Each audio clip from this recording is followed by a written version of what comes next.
The best product doesn't always win, and that's a fact of business life. I've noticed through the years that a lot of tech entrepreneurs tend to think that by creating the best technology that outdoes their competitors, that they'll somehow rise to the top and be the dominant winner in their category. And we see this over and over again, that isn't true. I've been spending years studying why some companies succeed and why others fail. Even if they have an amazing technology, even if they're in the right category and at the right place in the right time, it just happens that, for every 20 companies that come out, it seems that one always rises to the top and they become the Airbnb or the Uber of their category. It's actually pretty simple why this happens. It all comes down to the fact that you can create the best product out there, but if no one finds out about it, it's going to fail. Let's just say that, for instance, you have 10 people on your team and they all have existing best friend relationships with some of the top corporations in the world. And all they have to do is call their friend up. They don't even really have to set up a meeting. They just call their friend up, go over to, every Fortune 500 company in the world and say, you need our product.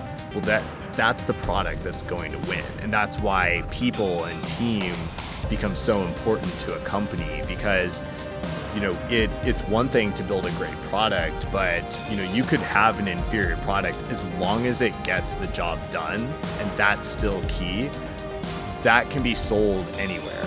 I work with so many tech companies, and frankly, I understand the problem because I used to be this way myself and have this kind of mentality where I thought that just as long as I created a great product and put it into the market, we would skyrocket exponentially. And what I found, and in those early days of my entrepreneurial career, I was putting like 90% of my budget into software development. And a lot of other tech companies do this too. I'm definitely not alone in this. Well, what happens is that you finally get to market with a product, and then you find out that, oh shit, nobody knows about us. And now we need to go raise more capital to create a budget for marketing. And now you get to market and you get in this cycle of, V1 of our product didn't quite work. And so now we need to go back and take the capital we raised and put it towards more software development. And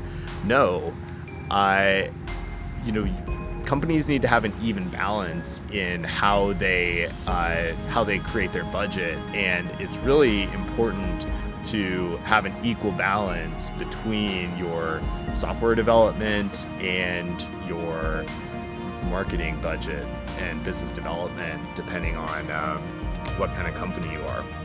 If you're a B2B company, a lot of this is really going to go more into people with relationships. And if you are a consumer-driven company, a lot of this is going to go more into first finding the right people who have a track record of building businesses that had these kind of hacker internet growth strategies, and then executing them. And that's never cheap, especially if it involves any sort of paid advertising. The trick as a company is to get integrated into as many places as possible in society. If your company can accomplish this, you will become big.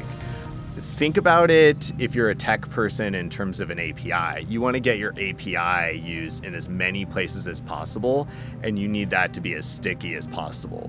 Well, if you're just selling on having the best technology, that's a short-term strategy, because at some point, some younger, newer millennial is going to come out with a better product than you had, like 10 times better. And these kids are fucking smart out there.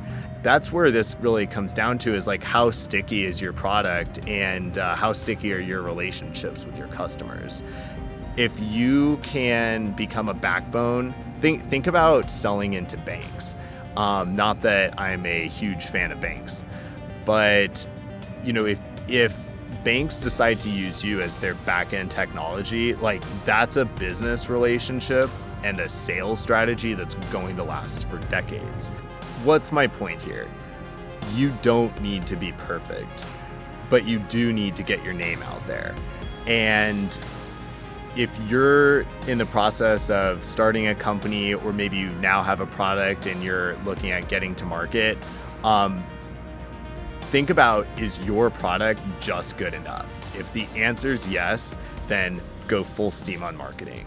If the answer is no, and no one wants to use your product, you actually have a much bigger problem, and you're either going to have to pivot or take a serious look at shutting down your company and doing something else, because that cycle can be very brutal and just a waste of your time. One final thing I want to touch on is the importance of hiring the right people, because as I mentioned before, your success always comes down to people. And that is even on the tech side, and that is even on the operational side. Today, I'm focused on business development in particular. Hiring someone with a lot of previous business development experience and someone who frankly has a lot of connections is the hacker way to jumpstart your business. So when you're interviewing people, I would really grill them on like, what are tangible relationships that you can bring to the table early on that'll help us grow really quickly. And I would also try to learn about, what are some of the sales strategies that they've used in previous products, and how much overlap there is between what you're selling and what they've sold in the past.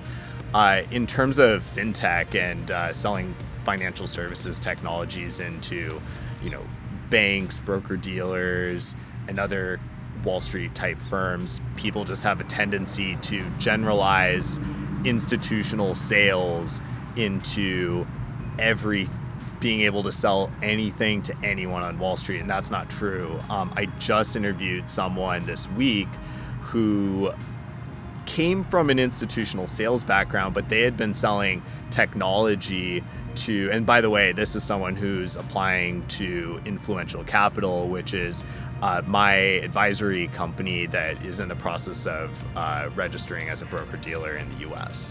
So I'm interviewing this guy, and it didn't take long to look at his resume and say, why the hell am I even on this call? The problem with his resume is that his whole track record had been selling low latency trading technology into hedge funds.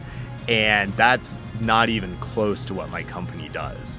So, and that showed me that within our hiring process, I also need to teach my employees that there is a difference between all these different types of institutional sales that exist on Wall Street. This is a really good example of, if you're hiring someone for enterprise sales, maybe you're a B2B tech company, just finding someone who's done enterprise sales isn't enough. You need to look at, have they sold to your specific type of customer? Because that means that they should have developed relationships with that industry as well. And on the other hand, they may have just done enterprise sale with like the airline industry, and maybe you sell into casinos. Like, you can see pretty easily that that person would have no relevant experience to what you're doing.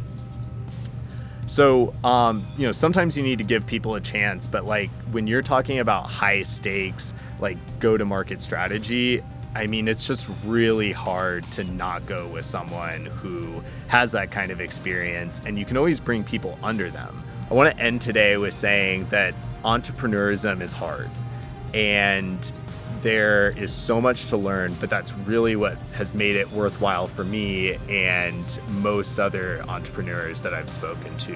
When you dive into startups, you start to learn a lot about yourself. You start to learn a lot about people, humanity, and I really believe that people who are in this kind of mentality of running a company or being close to that are growing 10 times faster as a person than anyone else who's working a corporate job. So if you're thinking about entering that grind, do it, because it's totally worthwhile. Please like this video. Leave a note in the comments if you think that there's a strategy for business development that maybe I left out and you think is really important, and share this with your friends on Facebook, LinkedIn, and anywhere else that you interact. Bye, guys.